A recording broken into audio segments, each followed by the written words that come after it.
मेरी ठीक है। चलो देखो, ये है हमारा वायुमंडल का 5 परत। ठीक है, हम ऊपर से शुरू नहीं करेंगे, हम नीचे से शुरू करते हैं क्योंकि हम लोग नीचे रहते हैं। ठीक है, सबसे पहले देखो है क्षोभ मंडल। ठीक, क्षोभ मंडल में देखो क्या क्या फिगर बनाया गया है कि इसमें है देखो बादल। ठीक है, दिख रहा है ना, बादल है, और बादल से क्या हो रहा है, बरसात। ठीक है, क्या हो रहा है, बरसात हो रहा है, नीचे पहाड़ है, मतलब ये धरातल हो गया। ठीक, अब क्षोभ मंडल में क्या क्या घटनाएं होती है, जैसे कि 5 परत हो गया, क्षोभ मंडल, समताप मंडल, मध्य मंडल, आयन मंडल और वायुमंडल। अब क्षोभ मंडल में कौन कौन सी घटना होती है उसके बारे में देखो। मौसम संबंधी सारी घटनाएं, मतलब जो ठंडा, गर्मी, बरसात, और उसके अलावा जैसे कि ठंड में कोहरा आ जाता है, बोलते हैं ना, पूरा अंधकार छा जाता है, तो ये सारी घटनाएं कहाँ पे होती है, क्षोभ मंडल में होती है, मतलब सबसे निचले मंडल पे। ठीक है, और इसमें देखो बादल का गरजना, जब बरसात होता है, बादल जो गरजता है वो क्षोभ मंडल में होता है, इसके ऊपर कोई मंडल में नहीं होगा। ठीक है, क्षोभ मंडल, आप देखो कि क्षोभ मंडल कितना ऊपर है, देखो हमने लिखा है क्षोभ मंडल धरातल से लेकर 15 किलोमीटर। अगर हम जमीन से 15 किलोमीटर ऊपर जाएंगे वहीं तक क्षोभ मंडल है, इसके बाद क्षोभ मंडल समाप्त हो जाता है। मतलब अगर इसके ऊपर हम जाएंगे तो वहां पर तुमको ठंडी, गर्मी, बरसात, मतलब मौसम जो परिवर्तन होता है वो सारी घटनाएं उसमें नहीं होंगी। मौसम संबंधी जितनी घटनाएं वो कहाँ होंगी, क्षोभ मंडल में। तो देखो प्रश्न क्या बनता है कि बादल का गरजना या अधिक गर्मी या कोहरा किस मंडल में बनता है, तो क्षोभ मंडल में। ठीक है, एक चीज याद कर लो कि जो बादल होता है तो सब बोलते नहीं है कि एकदम बादल क्षोभ दिले है, पूरा एकदम मतलब करिया हो गया है, तो बादल क्षोभ दिया कहाँ था, क्षोभ मंडल में। कहाँ क्षोभा, क्षोभ मंडल में। तो जब बादल, बादल से याद कर लोगे तो बादल मतलब अगर क्षोभ मंडल में हो रहा है तो मौसम का हर परिवर्तन भी क्षोभ मंडल में होगा, इसमें और कुछ नहीं हो सकता है। ठीक है, दिख रहा है इसमें, इसमें देखो पहाड़ है, नीचे थोड़ा सा धरातल का स्थिति है, ये बादल है, मतलब जितना भी परिवर्तन होगा मौसम का वो सिर्फ इसी में होगा। ठीक है, और यह वायुमंडल का सबसे घना भाग होता है, यह मतलब पतला भाग नहीं होता है, यह सबसे घना भाग यहीं पर होता है वायुमंडल का। ठीक, अब इसके बाद होता है, जब देखते होगे कि हवाई जहाज उड़ता है, तो हवाई जहाज कहाँ उड़ता है, हवाई जहाज इस धरातल से 15 किलोमीटर तक नहीं उड़ेगा वो, क्योंकि यहाँ पर मौसम संबंधी घटनाएं होती हैं।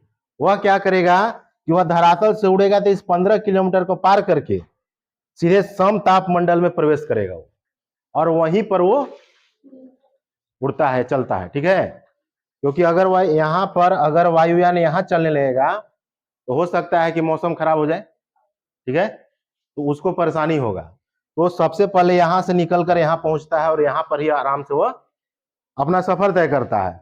तो ये जो हमने बनाया है गुब्बारा और ये वायुयान, मतलब जो चीज भी उड़ेगा वो कहाँ चला जाएगा, समताप मंडल में चला जाएगा, चाहे वो हवाई जहाज हो, हेलीकॉप्टर हो या गुब्बारा हो, वो कहाँ उड़ेगा जाकर, समताप मंडल में। ठीक है, क्योंकि यहाँ का ताप कैसा है, सामान्य है, समताप है, कोई दिक्कत, तो ये समताप मंडल है।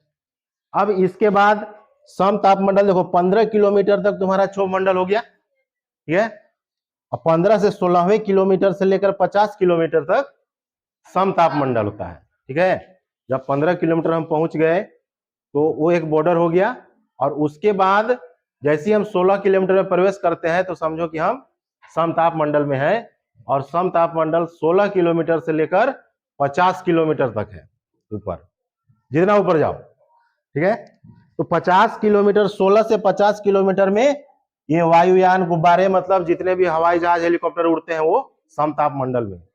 इसका भी प्रश्न आता है कि वायुयान किस मंडल में चलता है, समताप मंडल में, क्योंकि वहां का तापमान एकदम अच्छा है। ठीक है, अब इसके बाद देखो समताप मंडल 50 किलोमीटर, अब जैसे ही हम 51वें किलोमीटर में प्रवेश करते हैं तो 51 से लेकर 100 किलोमीटर तक मध्य मंडल होता है।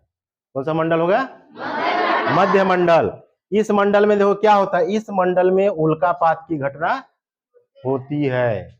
अब उल्कापात क्या होता है, एक प्रश्न पूछे थे, कौन पूछा था? खुशी। उल्कापात सर कैसे होता है, क्या होता है?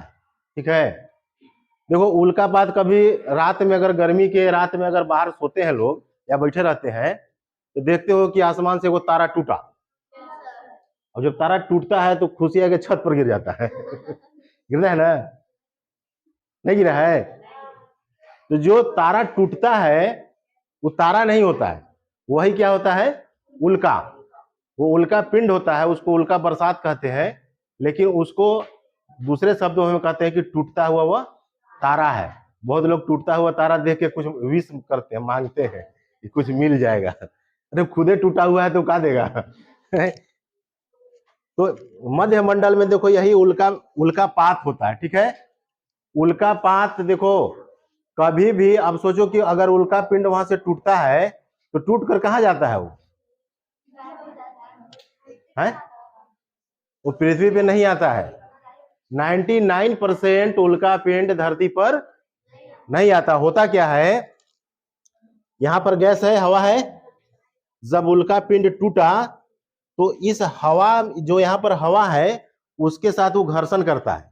घर्षण करना मतलब रगड़ाता है वो, और रगड़ा कर वो यहीं पर खत्म हो जाता है। ठीक है, अगर उल्का पिंड किसी भी, कुछ बोले कि 99% नहीं गिरता है, 1% गिरता है, और जहां भी गिरता है वहां पर एकदम भूकंप जैसी स्थिति हो जाता है, वहां पर बहुत बड़ा गड्ढा हो जाएगा। मतलब 6 टन 10 टन 15 टन इतना भारी होता है उल्का पिंड।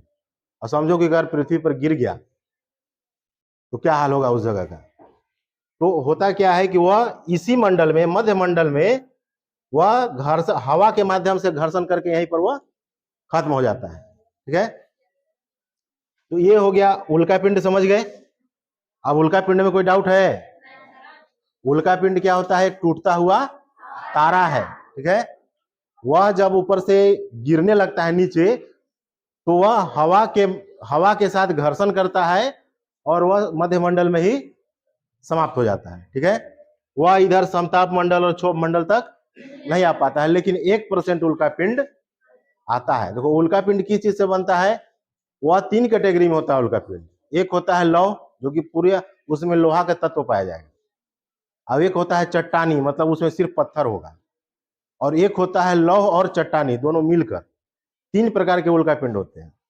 तो कुछ उल्का पिंड जो है कि धरती पर गिरे हुए हैं, उसका वैज्ञानिक लोग प्रमाण मतलब देखे नहीं है, लेकिन बोलते हैं कि यह कहीं पर, जैसे कि एक कोई झील है, उसका नाम याद नहीं आ रहा है, वह झील जो है उल्का पिंड के गिरने से ही बना है।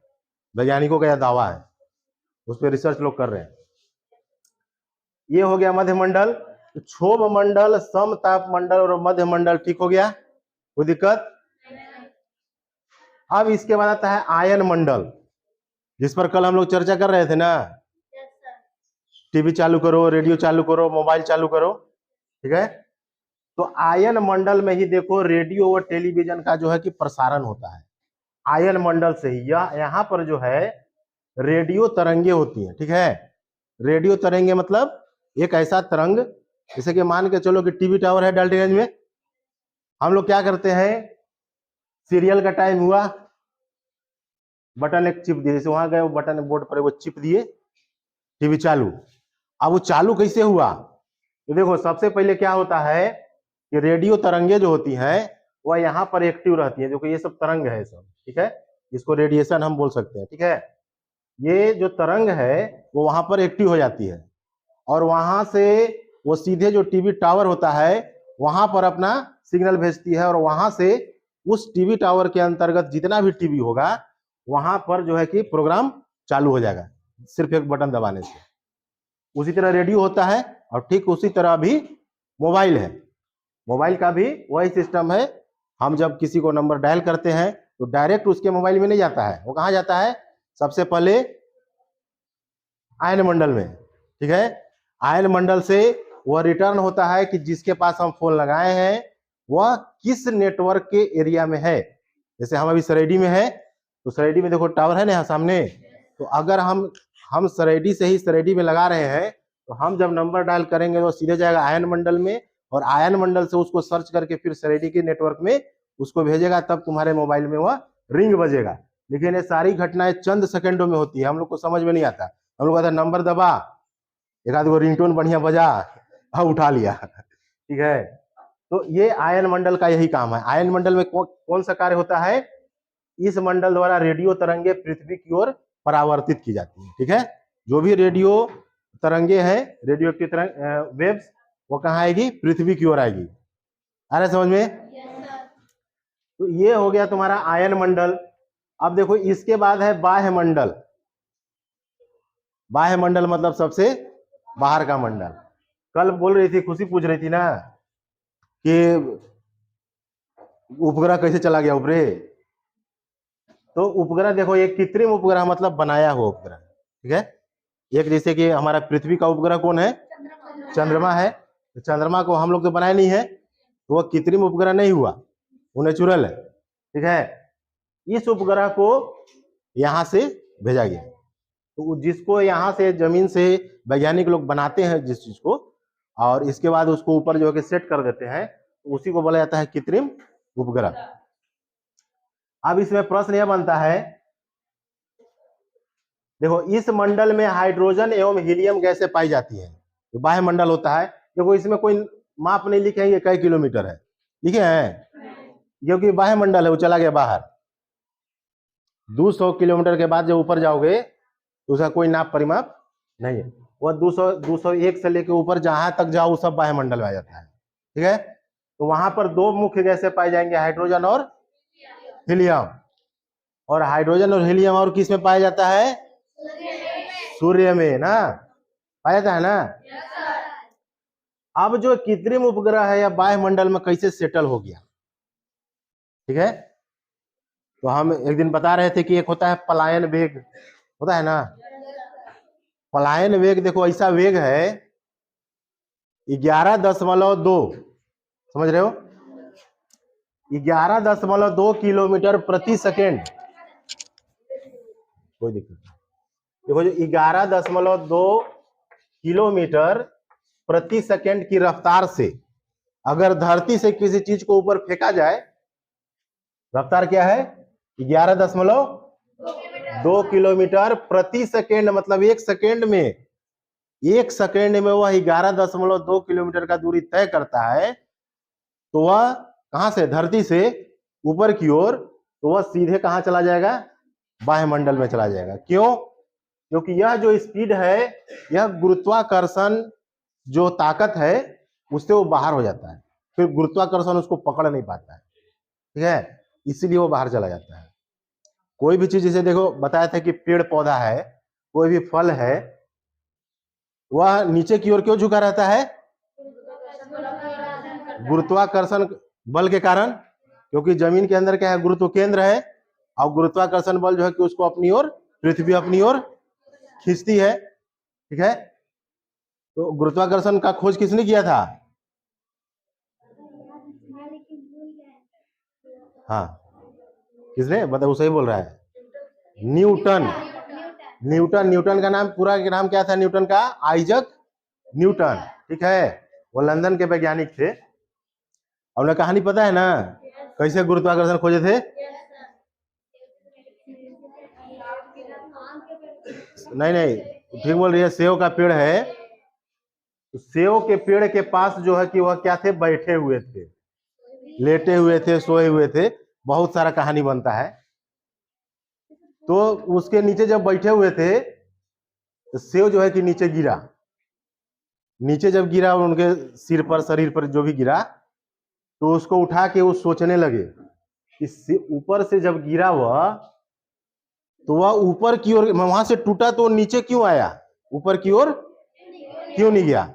अब ठीक नीचे गिरता है ना, ठीक नीचे मतलब एकदम उसके केंद्र के पास, जैसे वहां लटका हुआ है वहां से ठीक नीचे गिरेगा, और वहां से टकरा के इधर उधर भले जा सकता है, लेकिन वह सीधे गिरेगा नीचे। तब जो है कि वह पूरा एकदम माथा पची किए, मंथन किए, ऐसा क्यों हुआ? तो इतना सोचते सोचते सोचते तब जाकर गुरुत्वाकर्षण के बारे में वह खोज किए, बहुत सारा रिसर्च किए होंगे कैसे हुआ, ठीक है।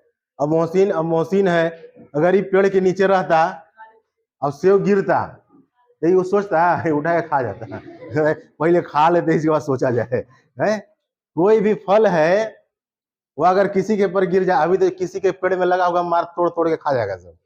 अभी देखो भाई देखो खा रहे हैं तोड़ तोड़ के, ये थोड़ी सोच रहे कि मारे तो नीचे का गिरा, मारे तो ऊपर का ही नहीं गया, सोचेगा भी। अब उसको सोच नहीं, आइजक न्यूटन को जो खोजना था खोज दिए। अभी भी हमारे आसपास बहुत सारा ऐसा कार्य है जिसके बारे में हम नहीं सोचते हैं, उस कार्य को कर देते हैं लेकिन सोचते नहीं है। लेकिन अगर उसी के पीछे हम पड़ जाएं तो हम भी कुछ चीज को खोज सकते हैं, हम भी वैज्ञानिक हो सकते हैं, लेकिन नहीं करते हैं। तो ये जो तुम्हारा कृत्रिम उपग्रह हो गया, यह क्या है, उसी स्पीड से इसको वहां पहुंचा दिया जाता है ताकि वह नीचे नहीं है। जैसे मान के चलो कोई भी बॉल है, चौक है, इस चौक को हम, हमारे हाथ में उतना स्पीड नहीं है कि हम 11.2 किलोमीटर प्रति सेकंड की रफ्तार से इसको फेंक सकते है? इसको किसी मशीन के द्वारा ही किया जा सकता है। अभी इसको हम चौक को, जितना हमारे अंदर ताकत होगा, इसको हम ऊपर फेंकेंगे तो वह फिर लौट के नीचे आ जाएगा।